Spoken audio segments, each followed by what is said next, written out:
Werewolves, that's right. Well, randomly attacking churchgoers certainly fits their MO, or at least in the period. Wait, really? Oh, yeah. For much of their history, werewolves have been insane neo-pagan theocrat berserkers.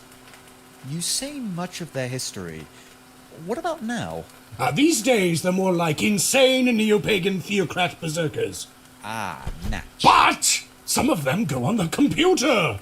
And in my experience, those ones are typically far better adjusted. Which is ironic, considering the computer is the devil. Huh. Who'd have thunk it? I'd have thunk it! But then that's cheating, because I already knew. But there are things that line up and don't line up about Black Shuck as a werewolf. Oh, do tell. For one, the more recent sightings tend to be rather uneventful, correct? Mostly. A lot of people just seeing him, maybe something unlucky happens afterwards. Links to disappearances from time to time, but nothing so dramatic as murders in the middle of mass. It could be that this werewolf, or possibly werewolves, has simply learned how to better cover their tracks. In the 1500s, outright attacks on religious, scientific, and mystic organizations were more common. It's common. These days, you need to keep a low profile to survive. But there's also the matter of modern sightings. Their banality aligns with a werewolf phenomenon known as the delirium. Charming name. And despite how boring these modern sightings are, an apt one, this delirium is a side effect of the shape-shifting process. Essentially, when a werewolf enters their mighty war form, human beings tend to panic. Well, I suppose I might panic too if a giant monster jumped out at me. And we'll work together to break this bad habit, son-in-law. But that's not what I meant. I mean, a supernatural panic. Supposedly, there's some resonance in the psyche of mankind with werewolves. There's this primordial hunter, blah, blah, blah. That's true, anyway. Well, but nevertheless, when a mortal witnesses a werewolf's war form, they tend to go briefly mad. mad how exactly? Well, they might run away, or freeze up, or attack with insane vigor. Often their reaction depends on the strength of one's will. So the average person flees? And usually with no recollection of events. Worse still, it's almost impossible for normal humans to avoid, even in part.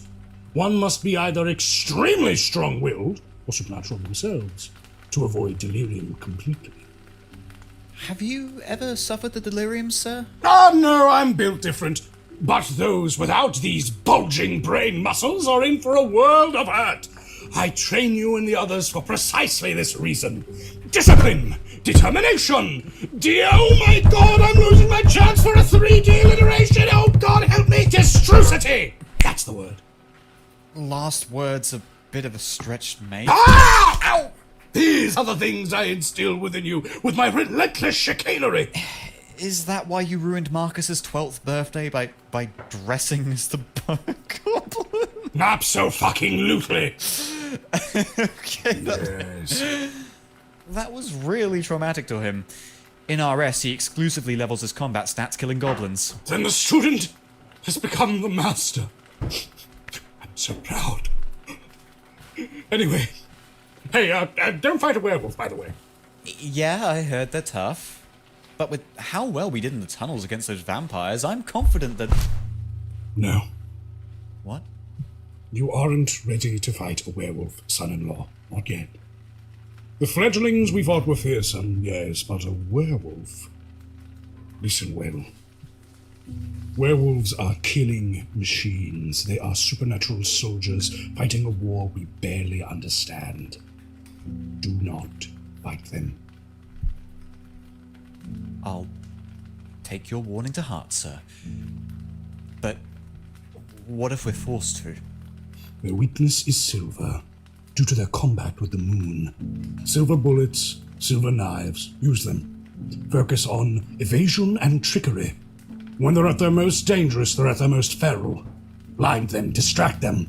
Trust your wits, not your fists. Right. I understand. Good.